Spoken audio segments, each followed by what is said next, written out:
नागरिकांच्या माणुसकीने व डॉक्टरांच्या तत्पर उपचाराने रुग्णांचा जीव वाचवण्यास मदत। दुचाकी अपघातात दोघे गंभीर जखमी। नागरिकांची माणुसकी आणि डॉक्टर अतुल रुणवाल व त्यांच्या टीमने दिलेल्या तत्परतेने उपचारामुळे पारडी येथील दयाल सिद्धार्थ बर्डे वय वर्ष 34 व संतोष रामराव उबाळे वय वर्ष 38 यांचे प्राण वाचविण्यास मदत झाली। आज 22 मार्च रोजी सायंकाळी 5 वाजताचे दरम्यान पुसद माहूर रोडवरील आरेगाव फाट्याजवळ दुचाकी पुलावरून खाली कोसळली। खोल ठिकाणी पडलेल्या दुचाकीमुळे झालेल्या अपघातात दोघाही दुचाकी स्वारांना गंभीर दुखापत झाली। ते घटनास्थळी निपचित पडून होते। काही वेळाने आजूबाजूच्या नागरिकांना ही बाब लक्षात आली। या ठिकाणी उपस्थित पोलीस मित्र परमानंद भारती यांनी नागरिकांच्या मदतीने जखमींना रोडवर आणले। त्यानंतर एक खासगी वाहन थांबवून रुग्णांना उपजिल्हा रुग्णालय पुसद येथे उपचारासाठी आणले। यावेळी पोलीस स्टेशन पुसद शहरचे पोलिसांची सुद्धा साथ लाभली। अपघाताच्या वेळी केवळ लोकांनी सोशल मीडियासाठी व्हिडिओ करताना आपण बरेचदा पाहिले असतील, परंतु पुलावरून खाली पडलेल्या गंभीर जखमी झालेल्यांना पाहून नागरिकांनी उपचारासाठी पाठवण्याची माणुसकी दाखविल्याने रुग्णांचा जीव वाचवण्यासाठी मदत झाली। दोन्ही अपघातग्रस्त रुग्णांना उपजिल्हा रुग्णालय येथे आल्यानंतर त्या ठिकाणी डॉक्टर अतुल रुणवाल हे आपल्या 8-10 जणांच्या टीम सोबत उपस्थित होते। त्यांनी लगेच रुग्णांची पाहणी केली। आवश्यक ते सर्वतोपरी उपचाराला सुरुवात झाली। रक्तस्राव थांबवण्यासोबतच टाचे मारण्याची प्रोसेस व सलाईन इंजेक्शन असा सर्व उपचारासाठीची तत्परतेने धावपळ पाहून सरकारी दवाखान्यातील डॉक्टर सुद्धा तत्परतेने कार्य करतात असे ऐकिवात असलेले कार्य प्रत्यक्ष पाहायला मिळाले। सरकारी दवाखाना म्हटले की निष्काळजीपणा, अडेलतट्टू धोरण आणि डॉक्टरांची गैरहजेरी असे आपण ऐकत आलो आहोत, परंतु आजच्या प्रसंगाने सरकारी दवाखाने सुद्धा लोकांचे जीव वाचविण्यात तत्परतेने आणि तन्मयतेने काळजी घेत असतात याचाच प्रत्यय आला। दुचाकी अपघातातील दोघांनाही डोक्याला गंभीर दुखापत झाली असतानाही त्यांना तत्परतेने उपजिल्हा रुग्णालयातील प्रभारी वैद्यकीय अधीक्षक डॉक्टर अतुल रुणवाल व त्यांच्या टीमने प्राथमिक उपचार करीत रुग्णांचा जीव वाचवण्यास मदत केली। आपला भाऊ गंभीररित्या जखमी झाल्याचे पाहून त्या ठिकाणी एक जण गंभीर अवस्थेत गेला। डॉक्टर रुणवाल यांनी व त्यांच्या टीमने तातडीने त्यांच्याकडे धाव घेत त्याला आवश्यक तो प्राथमिक उपचार व सलाईन इंजेक्शन देऊन त्यास काही वेळातच गतप्राण होण्यापासून वाचविले। मी परमानंद मोहन भारती टीम बी मागाव पोलीस स्टेशनला पोलीस मित्र आहे। पुसदला येत असताना आरेगाव फाट्याच्या समोर कॉर्नरवर एक ब्रिज आहे, पूल, तर 2 इसम तिथं बंद्याची गर्दी दिसली तर माझी 2 व्हीलर साईडला लावून मी बघितल्याच्या नंतर 2 इसम मोटरसायकल घेऊन पुलाच्या खाली पडलेले होते। अंदाजे अंतर 20 फूट। तर मग तोपर्यंत सिटी पोलीस स्टेशनची गाडी आल्याच्या नंतर मग मी पब्लिकच्या मदतीने 2-4 माणसं घेतले हाताखाली आणि त्यांना रोडवर आणल्याच्या नंतर एक पिकअप दिसल्याच्या नंतर त्याला अडवलं ताबडतोब आणि त्याला पलटायला लावली। त्यानं पण वेळीच आम्हाला मदत केली। परत मग डिपार्टमेंट कोणी मग हात लावायला तयार नाही। मग आम्ही पोलीसवाल्यांनी त्यांना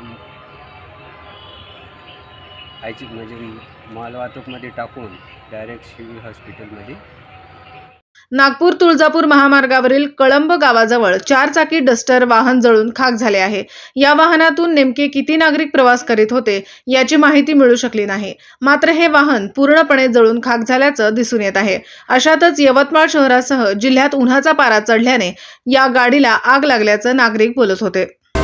बदहेतूने मोजणी करायला आलेल्या उपअधीक्षक भूमी अभिलेख अधिकाऱ्यांचा डाव उधळला। अधिकाऱ्यांनी पदाचा दुरुपयोग करून अर्जदार यांच्याकडून गावगुंडांना आणून नियमबाह्य मोजणीची जमाबंदी। आयुक्त यांच्याकडे तक्रार दाखल। महाराष्ट्रासह राज्यात भूमी अभिलेख कार्यालयामध्ये कागदपत्राची हेराफेरी करून शेतीची चुकीची मोजणी करून नागरिकांना बदहेतूने त्रास देण्याचा गोरखधंदा, आपल्या अधिकाराचा गैरवापर करून नियमबाह्य कार्यवाही स्वतःचं हित जोपासत मोजणी करण्याकरिता उपअधीक्षक भूमी अभिलेख विभाग सरसावल्याचं चित्र दिसून येत आहे। अनेक गोरगरीब नागरिक आपले दैनंदिन कामे घेऊन भूमी अभिलेख कार्यालयात येत असतो। त्यांच्या समस्या न सोडविता त्यांना आर्थिक त्रास देण्यात येत असल्याची बाब नागरिकांमध्ये बोलल्या जात आहे आणि पदाचा दुरुपयोग व दबाव तंत्राचा वापर करून नोटीस न देताच शेताची मोजणी करून अन्यायग्रस्त नागरिकाला न्यायालयाचे दरवाजे वर्षानुवर्षे ठोठावण्याचे काम उपअधीक्षक भूमी अभिलेख कार्यालयात होत आहे। मोजणी नोटीसमध्ये व्ही.डी. जाधव यांचे नाव अधिकार नसताना सुद्धा हा अधिकारी कळसा येथे मोजणी करायला आला होता. तेव्हा त्यांना विचारले की आजूबाजूच्या लोकांना मोजणीची नोटीस दिली का? त्यावर ते उत्तर देऊ शकले नाही व अर्जदार सूचक यांनी गावगुंडांना बंद हेतूने आणून मोजणी करण्याकरिता आले असता त्यांचा डाव उधळून लावला गेल्यामुळे आजूबाजूच्या लोकांचे मोजणीमुळे होणारे नुकसान टळले. उपअधीक्षक भूमी अभिलेख कार्यालय दिग्रसची मागील 4 वर्षापासून SIT मार्फत चौकशी करण्याची मागणी नागरिकांकडून व्यक्त होत आहे. नोटीस देणे बंधनकारक आहे किंवा नाही हे दाखव. हे काढा, फाईल काढा. नाही पोहोचते तुम्ही इथं काढा, फाईल काढा. तुमचं आडनाव सर, तुम्हाला सरनेम.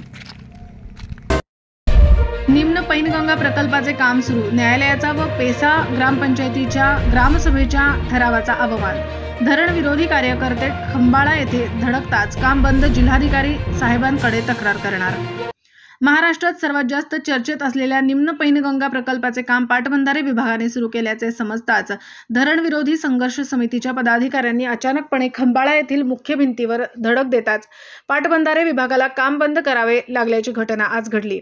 याबाबत सविस्तर वृत्त असे की 22 मार्च शुक्रवार रोजी दुपारी 4 वाजता निम्न पैनगंगा धरण विरोधी संघर्ष समितीचे प्रसिद्ध प्रमुख संघटक सचिव तथा यवतमाळ जिल्हा परिषदेचे माजी उपाध्यक्ष मुबारक तंवर, धरण विरोधी समितीचे कोषाध्यक्ष प्रल्हादराव गावंडे सर, समितीचे सचिव विजय पाटील राऊत, उत्तमराव भेंडे, अमित ठाकरे, दिलीप नखाते, सूरज शिरपुरे, श्रावण पुसनाके, प्रवीण भगत, संदीप भोयर, कैलास उकले यासह अनेक धरण विरोधी कार्यकर्ते खंबाळा येथील धरण स्थळावर अचानकपणे गेले. परंतु धरण विरोधी संघर्ष समितीचे कार्यकर्ते खंबाळा येथे येणार असल्याची कल्पना तेथील कार्यरत कर्मचारी वर्गाला मिळाल्याने त्यांनी धरण विरोधी समितीचे कार्यकर्ते खंबाळा येथे पोहोचण्यापूर्वीच तेथील काम बंद करून 4 टिप्पर आणि 2 JCB मशीन उभ्या करून ठेवल्या होत्या. परंतु मुख्य भिंतीचे काम JCB मशीनने केल्याचे दिसून आले.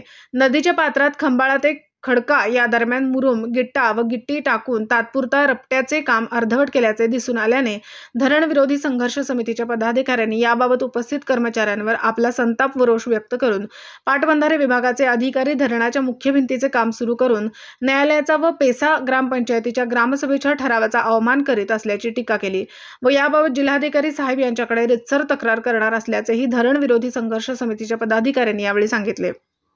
आज 22 मार्चला शुक्रवार रोजी आम्ही खंबाळा येथे आलो, जिथे मुख्य धरणाची भिंत आहे. आपण पाहताय इथे मुख्य धरणाच्या भिंतीचं खोदकाम यांनी सुरू केलेलं आहे आणि यामधलं जे मुरुम आहे ते मुरुम नदी पात्रात नेऊन नदीतून खंबाळा ते खडका रस्ता जोडण्यासाठीचा त्यांचा प्रयत्न आहे. धरणाच्या मुख्य भिंतीला लाल झेंड्या लावून आहे आणि धरणाच्या माळापासून मुख्य भिंतीपासून हे खोदकाम सुरू असल्यामुळे एक प्रकारे त्यांनी धरणाच्या भिंतीच्या खोदकामाला सुरुवात केली असं त्याचा अर्थ यावरून तरी आम्हाला दिसत आहे. आता नदीच्या ठिकाणी आम्ही भेट दिली.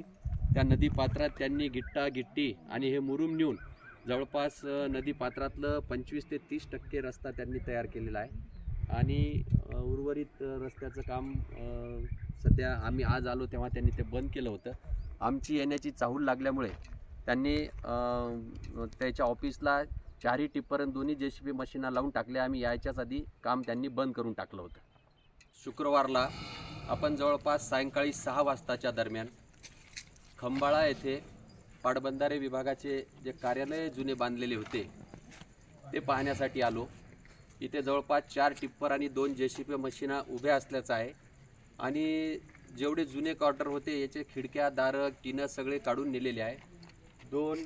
एका नवीन म्हणजे त्यापैकी जुन्यापैकी एक क्वार्टरचं आपल्या मागं जे आहे त्यांचं काम सुरू आहे. म्हणजे एकंदर पाहता आपण आता गेलो, धरणाच्या भिंतीचं मुख्य भिंतीच्या कामाचं खोदकाम तिथे चालू होतं आणि इथे आल्यानंतर क्वार्टरचं काम चालू आहे. याचा अर्थ असा आहे का पाटबंधारे विभाग जे काही धरणाची व्याख्या आहे त्याला मूठमाती देऊन काम सुरू करण्याचा प्रयत्न करत आहे. हा एक प्रकारे न्यायालयाचा आणि पेसा ग्रामपंचायतीला असलेल्या अधिकाराचं हनन आहे. एवढंच आम्हाला इथं सांगायचं आहे. पुसद रस्त्यावर उभ्या इसमाला मारहाण करून जबरीने हजारोंची रोकड पळवून नेल्याची घटना रात्रीच्या वेळी पुसदमध्ये घडली होती. या गुन्ह्यातील 3 आरोपींना वसंतनगर पोलिसांनी अटक केली आहे. 21 मार्चच्या रात्री 9 वाजताच्या सुमारास पुसद दिग्रस मार्गावरील वारको सिटीच्या गेटजवळ बाळू मंगूसिंग जाधव राहणार माऊली, तालुका मानोरा, जिल्हा वाशिम हे उभे असताना तेवढ्यातच दुचाकीवर बसून आलेल्या 3 भामट्यांनी मारहाण करून खिशातील 20,000 रुपये घेऊन पसार झाले. घटनेनंतर त्यांनी आरडाओरड केली. त्यांनी वसंतनगर पोलिसांत धाव घेऊन तक्रार नोंदवली. अज्ञातांविरोधात भारतीय दंडविधानच्या 392-34 अन्वये गुन्हा दाखल होताच पोलिसांनी तपास सुरू केला. गुन्ह्याचा तपास करत असताना तांत्रिक बाबींवरून काढलेल्या निष्कर्षावरून पोलिसांनी मुख्य आरोपी अयाज अहमद अजीज अहमद वय वर्ष 28 राहणार तुकाराम बापू नगर याला ताब्यात घेतले. त्यानंतर सहभागी असलेल्या 2 अल्पवयीन युवकांना ताब्यात घेण्यात आले. ही कारवाई ठाणेदार नंदकिशोर पंत, फौजदार नागेश खाडे, अशोक चव्हाण, नईम शेख, संजय पवार, चंदेवाड, सतीश शिंदे यांनी केली. सार्वजनिक आरोग्य विभाग महाराष्ट्र शासनाच्या वतीने यवतमाळ शहरातून भव्य रथाच्या माध्यमातून व पथनाट्याच्या माध्यमातून आरोग्य जपा, व्यसनापासून दूर रहा अशी जनजागृती यवतमाळ शहरात करण्यात आली. महाराष्ट्र शासनाच्या वतीने सार्वजनिक आरोग्य विभाग व समाज कल्याण विभागाच्या वतीने यवतमाळ शहरातील तालुक्यातील खेडापाड्यात व्यसनमुक्ती तसेच आरोग्य या विषयावर पथनाट्याच्या माध्यमातून व रथ काढून जनजागृती केली जात आहे. अशातच यवतमाळ शहरात तहसील कार्यालयात पथनाट्यातून जनजागृती करण्यात आली.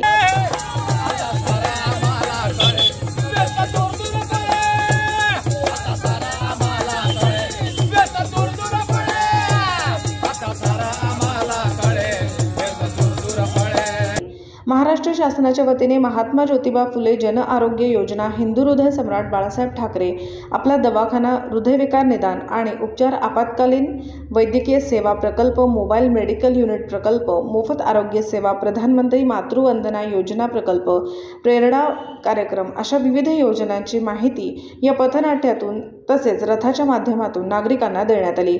यावेळी पथनाट्य बघण्यासाठी नागरिकांनी मोठी गर्दी केली होती.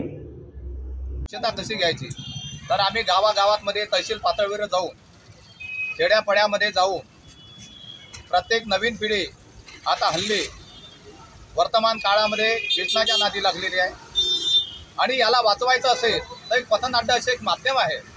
हे दारू आपला घात कसा करते, नवीन पिढी तंबाखू, खर्रा, गुटखा या सगळ्या आपल्या शरीरात घेऊन शरीराचा नाश होत आहे.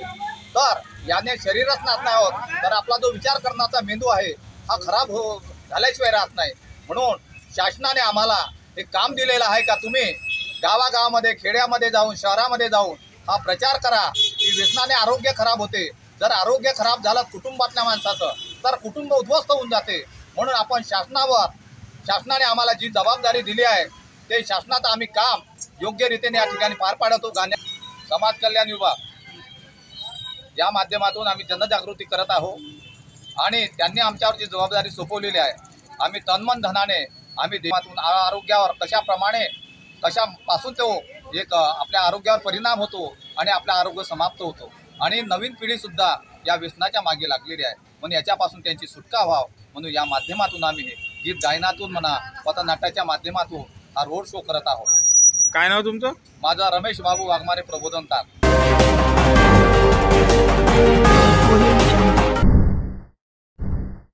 15 हिंगोली लोकसभा निवडणूकच्या तयारीचा 82 उमरखेड विधानसभा क्षेत्रातील कर्मचाऱ्यांचा पहिला प्रशिक्षण वर्ग आज राधाकृष्ण मंगल कार्यालयात संपन्न झाला. या प्रशिक्षण वर्गाला हिंगोली जिल्हाधिकारी जितेंद्र पापणकर, यवतमाळ जिल्हाधिकारी पंकज आशिया यांचे मार्गदर्शनात उपविभागीय अधिकारी सखाराम मुळे, तहसीलदार सुरडकर यांनी कर्मचाऱ्यांना प्रशिक्षण दिले. शासनाने खरीप आणि रब्बीचा विमा हप्ता कंपनीकडे भरला.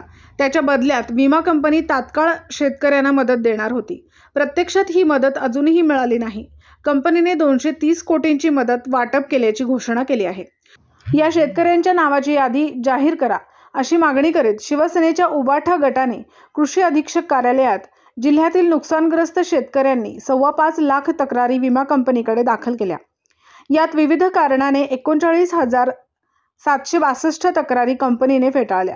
यातील 4,85,779 पूर्वसूचना पात्र झाल्या. मात्र नंतरच्या बैठकीत विमा कंपनीने 3,08,000 सूचना अपात्र केल्या आहेत. याचे उत्तर कंपनीकडे नसल्याचे आंदोलनकर्त्यांनी म्हटले आहे.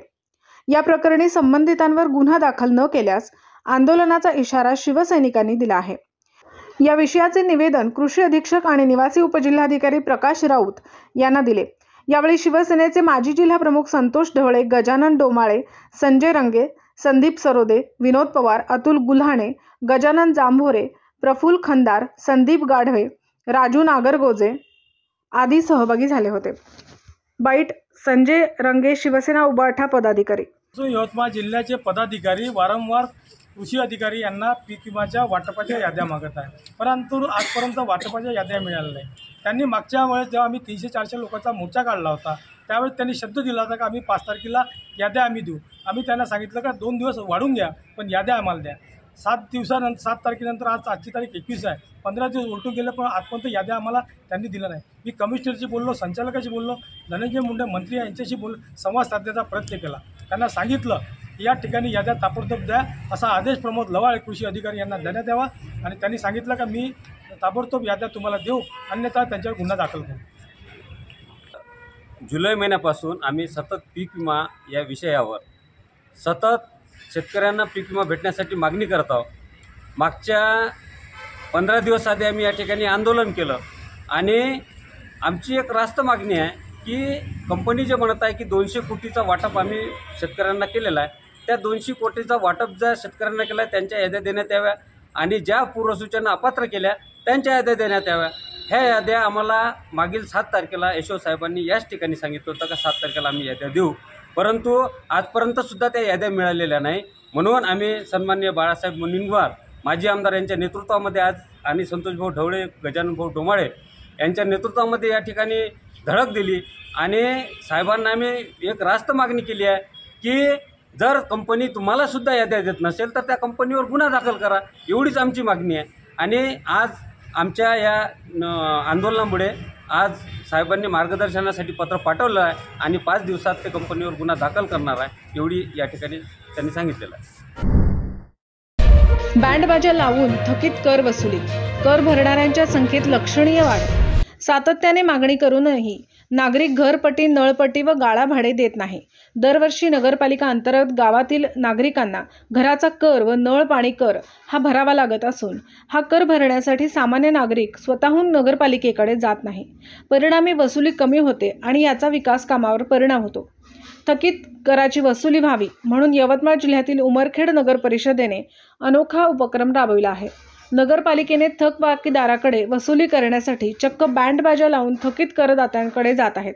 नगरपालिकेचे कर्मचारी घेऊन शहरात वसुली मोहीम मागील 8 दिवसापासून सुरू केली आहे. याचाच परिणाम असा झाला की थकीत कर भरणाऱ्यांच्या संख्येत लक्षणीय वाढ झाली आहे. यवतमाळ जिल्ह्यातील दारव्हा तालुक्यातील भांडेगाव येथे नेत्यांकरिता गाव प्रवेश बंदीचे प्रवेशद्वारावर बॅनर. सर्व राजकीय पक्ष नेत्यांना भांडेगावात प्रवेश बंदी. चुलीत गेले नेते, चुलीत गेले पक्ष, शेतकऱ्यांच्या शेताला वॉल कंपाऊंड हेच आमचे लक्ष, अशा प्रकारचे गाव प्रवेशद्वारावर शेतकऱ्यांनी लावले बॅनर. दिनांक 21/3/2024 पासून भांडेगावात प्रवेशबंदीचे झळकले बॅनर. शेतकऱ्यांच्या फोटोसह भांडेगाव प्रवेशद्वारावर प्रवेशबंदीचे बॅनर. जोपर्यंत मागण्या पूर्ण होत नाही तोपर्यंत गावात कुठल्याही नेत्यांना गावात घुसू देणार नाही, शेतकऱ्यांनी घेतला निर्धार. भांडेगाव येथे राजकीय नेत्यांना गावबंदी. वन्य प्राण्यांमुळे होणारे शेतपिकाचे नुकसान पाहता गेल्या अनेक दिवसापासून दारव्हा तालुक्यातील भांडेगाव येथील शेतकऱ्यांनी शासन दरबारी गावातील प्रत्येक शेतकऱ्याला वॉल कंपाऊंड करून देण्यात यावे अशी मागणी मागील 1 वर्षापासून करीत आहे. सदर मागणीचे निवेदन राज्याचे वनमंत्री, कृषी मंत्री, जिल्हाधिकारी, तहसीलदार, गटविकास अधिकारी यांना देण्यात आले होते. परंतु गावकऱ्यांच्या मागणीकडे शासनाने व प्रशासनाने दुर्लक्ष केल्याने अखेर गावातील शेतकऱ्यांनी ऐन लोकसभा निवडणुकीच्या काळात दिनांक 21 मार्च पासून राजकीय नेत्यांना व लोकप्रतिनिधींना गावात प्रवेश बंदी केली आहे. जोपर्यंत आमच्या शेताला वॉल कंपाऊंड करून मिळणार नाही तोपर्यंत कुठल्याही राजकीय नेत्याला व लोकप्रतिनिधीला गावात प्रवेश देणार नसल्याचा निर्णय गावकऱ्यांनी घेतला आहे. तसे पोस्टरही गावाच्या प्रवेशद्वारावर लावण्यात आले आहे. त्यामुळे ऐन लोकसभा निवडणुकीच्या काळात प्रचारासाठी येणाऱ्या राजकीय नेत्यांची चांगलीच पंचायत झाली आहे. त्यामुळे येणाऱ्या काळात भांडेगाव वासियांच्या या आंदोलनाचा राजकीय नेत्यांवर काय परिणाम होणार याची उत्सुकता सर्वांना लागली आहे. आज आम्ही गावातर्फे, शेतकरी वर्गातर्फे नेत्यांची गावबंदी करीत आहोत. कारण की आमची शेती संपूर्ण जंगलाला लागून असून आमच्या शेतामध्ये प्राणी तंतोतंत नुकसान करतात. दरवर्षी शेतामध्ये रातभर राबराब करून कोणत्याही शेतकऱ्यांच्या घरात भरघोस पीक येत नाही. त्यामुळे बरेचसे पत्रव्यवहार करून सुद्धा आजपर्यंत कोणत्याच प्रकारे शेतकऱ्यांना ठोस प्रकारे निवेदन देऊन सुद्धा आश्वासन देण्यात आले नाही व शेतीकरता तार कंपाऊंड व कोणत्याचे करंटचे साहित्य सुद्धा देण्यात आले नाही। त्यामुळे आज भांडेगाव शेतकरी वर्गातर्फे सर्व राजकीय पक्ष नेत्यांना बंदी करीत आहे वर आमचे हात जोडून विनंती आहे की राजकीय पक्षांच्या नेत्यांना की गावात प्रवेश करू नये, अन्यथा त्यांचे अपमान केला जाईल। माहूर येथे घरगुती गॅस सिलेंडरचा स्फोट, 4.5 लाखांची रोकड जळून खाक, संसारोपयोगी साहित्यही जळाले, जीवितहानी मात्र नाही। माहूर येथील आज सकाळी 9:15च्या सुमारास स्वयंपाक करीत असताना घरगुती गॅस सिलेंडरच्या स्फोटात घरातील संसार उपयोगी साहित्यासह अन्नधान्य व घरातील तब्बल 4.5 लाखांची रोकड जळून खाक झाल्याच्या घटनेने एकच खळबळजनक उडाली असून या घटनेत कोणत्याही प्रकारची जीवितहानी झाली नसल्याचे सांगण्यात येत आहे।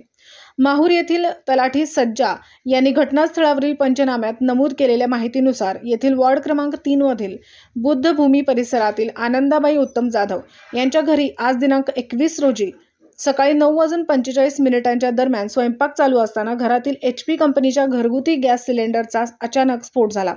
पाहता पाहता आगीने रौद्ररूप धारण केल्याने घरातील जीवनावश्यक वस्तूंबरोबरच अन्नधान्य, ज्यामध्ये घरातील डाळी, तांदूळ, गहू तसेच लाकडी पलंग व लोखंडी अलमारीत ठेवलेले 4,50,000ची रोख रक्कम जळून खाक झाले असून या संपूर्ण घटनेत मात्र कोणत्याही प्रकारची जीवितहानी न झाल्याने वेळ आली होती पण काळ आला नव्हता ची भावना प्रत्यक्षदर्शींनी व्यक्त केली।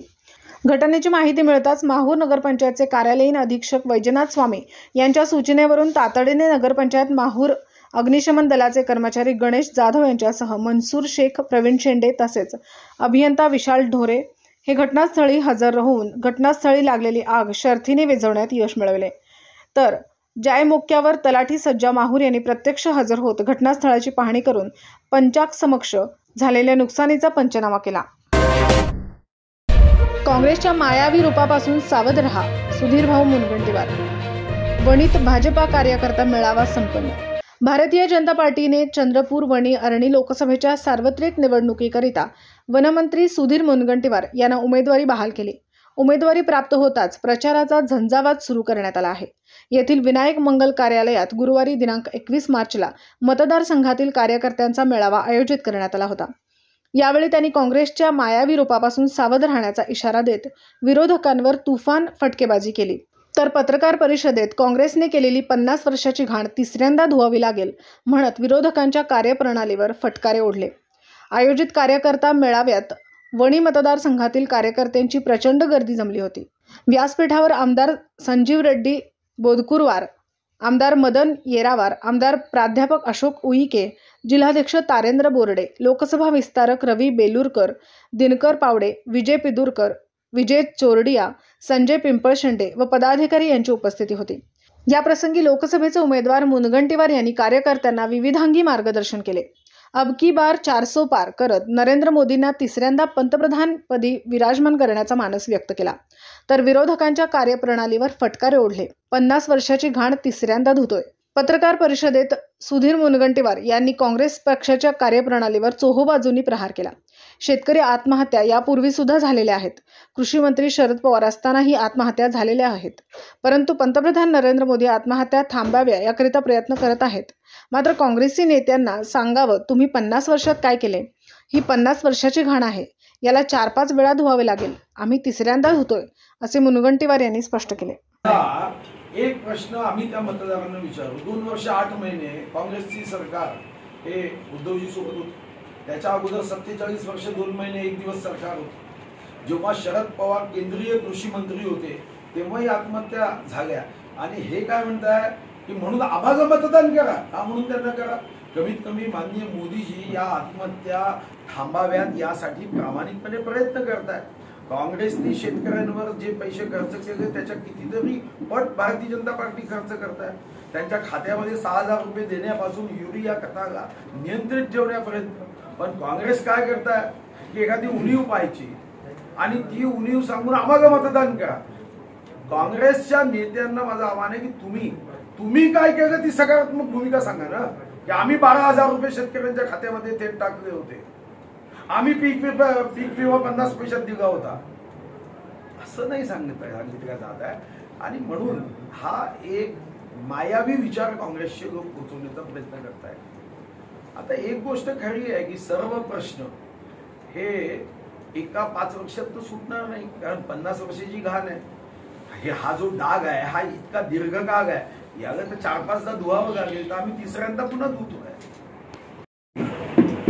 माहिती घेईल आणि एक विश्वास तुम्हाला देईल की मी केंद्रात गेल्यावर हे प्रश्न काही रेल्वे स्टेशन असो, केंद्राशी संबंधित असो, कोळसा खाणीशी संबंधित असो, सोडवे. आणि भाताची परीक्षा ही शीतावरून होते. तुम्ही जर मी ज्या मतदारसंघाचं प्रतिनिधित्व करतो, मी साधारणतः 214 मोठी छोटी कामं, मध्यम कामं पूर्ण केली. छोटी नाही, मध्यम, छोटी तर हजारोच्या संख्येने केली. म्हणून विश्वास देतो. मग नंदीग्रामचं माहीत नाही, कारण मी शेवटी नंदीग्राम रेल्वे विभागाने सुरू केली, त्याच्या मी साक्षीदार आहे, मला काही माहिती नाही. पण तुमची सूचना योग्य आहे. नंदीग्रामच नाही, बाकी सुद्धा ट्रेन मला सुरू कराव्या लागतील, ज्याची मी घोषणा पुढे करेन. त्याच्यामध्ये आम्हाला मुंबईसाठी डायरेक्ट ट्रेन लागणार आहे, पुण्यासाठी डायरेक्ट ट्रेन लागणार आहे, वंदे भारत आम्हाला लागणार आहे, आम्हाला नागपूरपासून असणारी मेट्रो लागणार आहे, जी ब्रॉडगेज मेट्रो आहे. अशा रेल्वेचे काही प्रश्न मी आयडेंटिफाय केले. जर जनतेने संधी दिली कार्यकर्त्याच्या प्रश्नाने, तर केंद्राशी मी अनेक जे प्रश्न आहेत जे सोडवायचे त्याची यादी मी करून नाही. काही नाही, आता शेवटी देशासाठी सर्वांनी एकत्र यावं. शेवटी राजकीय पक्ष म्हणजे काही प्रायव्हेट लिमिटेड कंपनी थोडी आहे की त्याचा डिव्हिडंड आपसातच वाटून घेतला. सर्वांनी एकत्र यावं, एक सूर, एक विचार, एक लक्ष असावं, या दृष्टीने आपण प्रयत्न करतोय. आणि म्हणूनच नितीश कुमारजी यांनी आपल्याशी तेव्हा जरीही नाराजी ठेवून दुसरीकडे गेले होते, तरी नंतर आपण एक हित लक्षात घेऊन आपण एकत्र आलो. चंद्रबाबूशी आपण एकत्र आलो. तर देशहितासाठी जे जे राजकीय पक्ष आपल्या मदतीचा हात घेऊन येईल आणि त्या मदतीमध्ये जर त्यांचं प्रामाणिकता दिसत असेल तर आपण तो हात स्वीकारतो. आता माननीय रामदास आठवलेजी आमच्या सोबत आहे, माननीय जोगेंद्र कवाडेजी सोबत आहे. जो जो हात येईल त्या हाताला निश्चितपणे आपण स्वीकारतो.